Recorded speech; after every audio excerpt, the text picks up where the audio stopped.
শহরের বড় অফিস আর ব্যস্ত জীবন অনির্বাণকে আর টানছিল না। ২৫ বছর বয়সেই সে বুঝে গেল তার মন পড়ে আছে গ্রামের সবুজ মাঠ আর মাটির গন্ধে। একদিন হঠাৎ করেই সে বিলাসবহুল চাকরি ছেড়ে গ্রামে ফিরে এলো।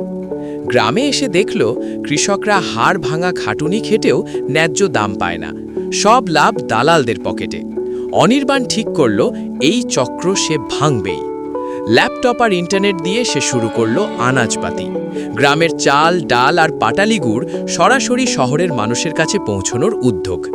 প্রথমে কেউ বিশ্বাস করেনি, কিন্তু যখন অনির্বাণ নিজেই কাস্তে হাতে ধান কাটল, গুড়ের হাড়ির পাশে দাঁড়ালো, গ্রামের মানুষ ভরসা করতে শুরু করলো।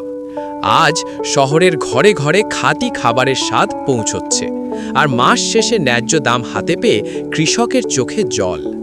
অনির্বাণ বুঝেছে সফলতা শুধু টাকা নয়, সফলতা মানে মানুষের মুখে হাসি। এমন সত্যি গল্প ভালো লাগলে লাইক দিন।